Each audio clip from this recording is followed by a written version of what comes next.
Hello students. Now in the second lecture we will see about the standard system of gear tooth profiles. What is the standard system of gear tooth profiles? Where there are some systems which are used for the shape of the gear tooth depending upon the value of pressure angle, and there are three different values of pressure angle. Alpha is equal to 14.5 degree full depth involute system. Alpha is equal to 20 degree full depth involute system, and alpha is equal to 20 degree stub system. These are the three different systems. So what is the difference among these three? When the gear teeth are generated, and if alpha is equal to 14.5 degree full depth system is used, at that time the addendum distance, this is called as the addendum distance, is taken as 1 module. Dedendum distance is taken as 1.157 module. The pitch is 1.5708 times module, and this angle is 20 degree.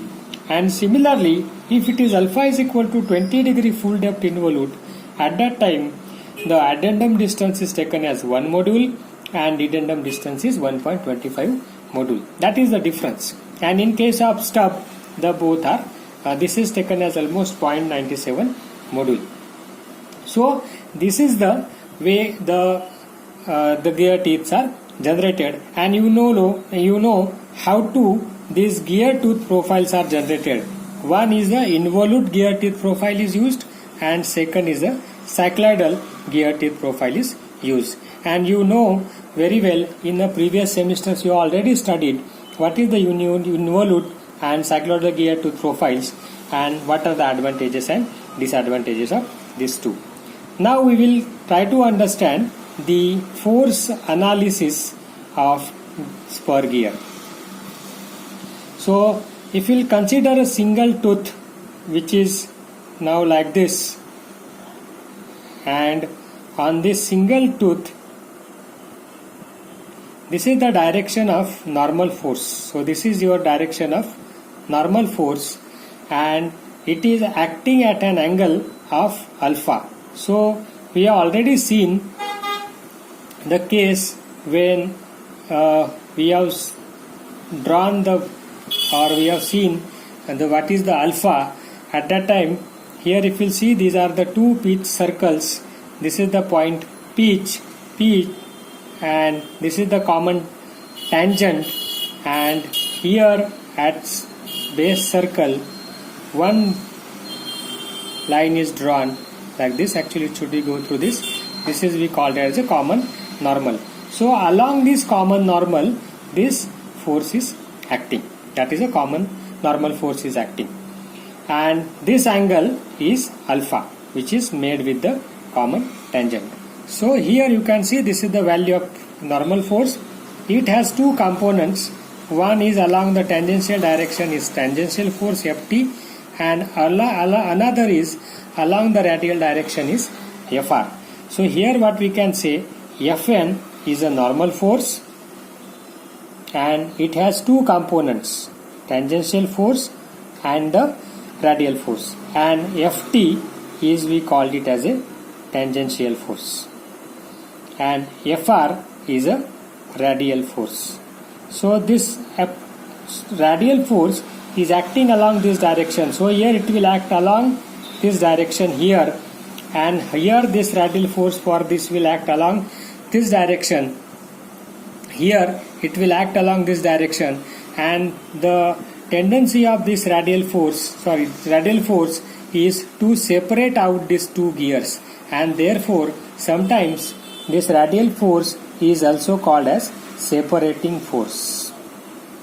And if we look at the figure, so if I will show it again, here it is Ft, here it is Fr, and here it is Fn, which is acting at some angle alpha. So this would be nothing but the Fr. So what we can write for the tangential force? So tan alpha can be written as Fr upon Ft, or what we can say, the radial force is equal to tangential force into tan alpha. So this is the relation for radial force acting on the gear. And the tangential force which is responsible for the rotation of the gear, and therefore that can be calculated from, tangential force is calculated from torque upon perpendicular distance or radius. So the tan Ft is equal to torque upon, we can write it as a half of the diameter is the radius, so that can be written as 2T upon D. So this is the value of tangential force, it is 2T upon D. So these are the two forces which are acting on the spur gear. Now we will try to understand the minimum number of teeth that should be generated on the spur gears. So that is minimum number of teeth, that is Z minimum. In the previous sections in the theory of machine we have seen there should be some minimum number of teeth should be cut on the gears, because if the minimum number of teeth are less than a particular value, at that time some phenomenons are taking place. Out of that, one of is interference, and because of the interference the undercutting was taking place. Therefore, to avoid the interference as well as the undercutting of the gears, there should be some value of minimum number of teeth. And what should be that value? So to decide the minimum number of teeth is equal to Z minimum is equal to 2 upon sine square alpha, where alpha is a pressure angle.